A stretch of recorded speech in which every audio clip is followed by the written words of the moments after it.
Most indigenous cultures in the world, we see the brothers and sisters are our trees and the animals and the earth around us. We are related to all of these. So how can we not claim each other as brothers and sisters, as human beings? Yeah. Many people in this world fight over the names of the gods and the names of creation. But there is no one name. The real name is all of the names. How is a name created? All human beings from around the world mimic the sounds of their environment to communicate to each other. Onomatopoeia. By mimicking the sounds, they could then create a language, and they created other sounds to join those sounds together. Now we have all these hundreds of thousands, millions of languages within the world. Each one of those languages in the world has stemmed from the environment of the people and of the sounds within that environment. Every single culture in the world knew of a higher being and still knows of a higher being. It didn't take one group to travel to every country to tell them about this higher being. We all knew this instinctively, and we all gave thanks to it. We all gave honor to it. The first time we ever sang in the world was to give praise to that higher being. The first time all our cultures ever danced was not to impress each other, was to the higher being in ceremony. So we all did these things to the higher being, whether we call it God, Buddha, Allah, Jukurpa, doesn't matter. It is the life force of everything. We all know this. Now, then we start to change, we start to war today of a name of the Great Spirit. The name is this, the name is that. There is no one name. If there is only one name, there'd only be one environment, one language, one people, if there was one name. To say that that name is wrong is to say that environment should not be there.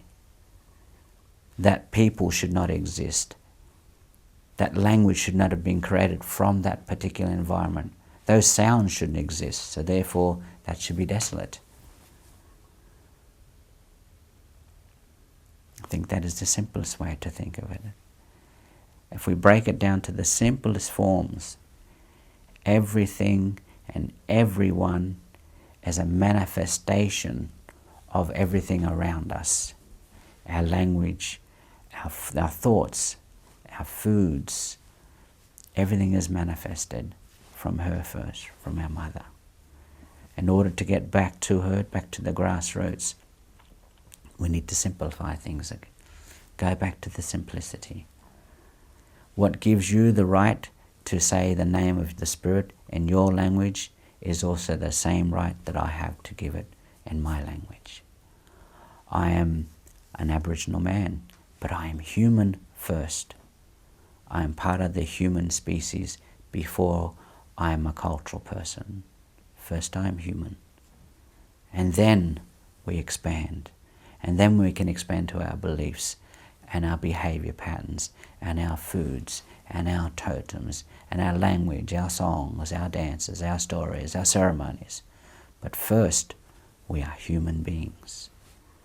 And every single animal goes out of its way to maintain the survival of its species. So they have some form of symbiotic relationship with their own species. We, as human beings, have started to go forward. We started going backwards. Now we are going out of our way to destroy our own species because they look different. They speak different. I don't like the way that person looked at me. I don't like the way that person praises to the Great Spirit. I don't like the way they do their ceremony. But that's all their own stuff.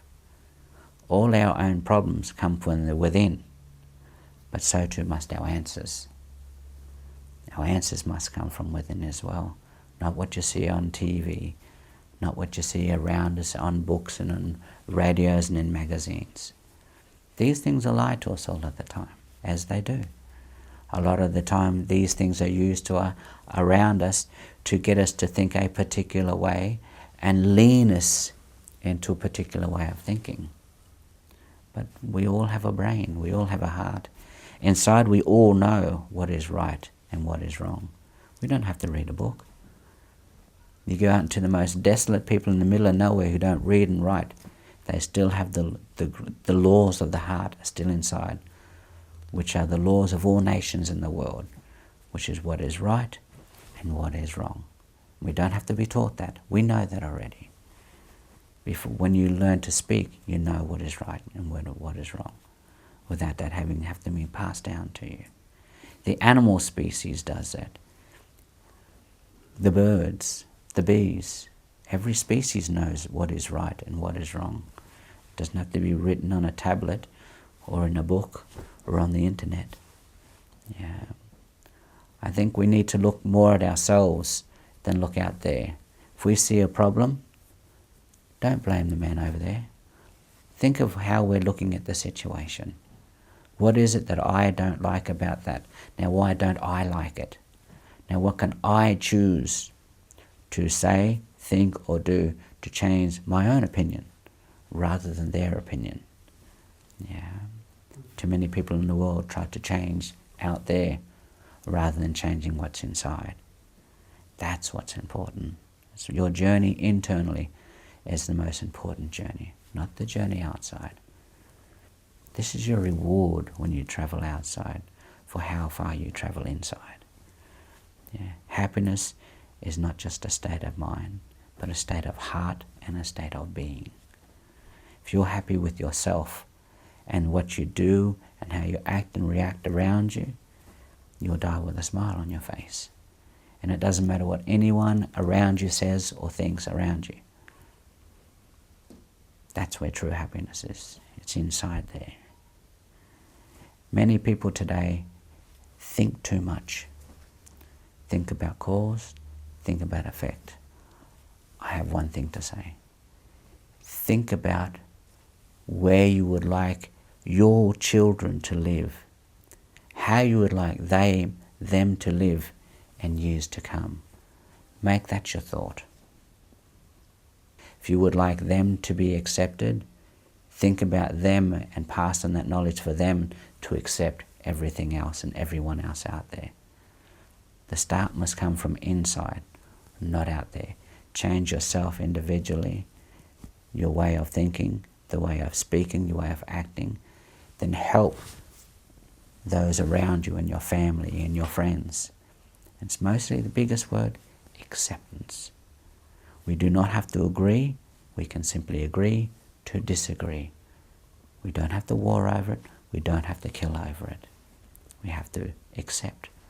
If you can accept this is how I am, and what I like and what I believe and how I behave, then I should have the ability to accept the same for you, no matter what that is. That is a oneness. There's that oneness of acceptance. So I'd say accept. That would be my number one.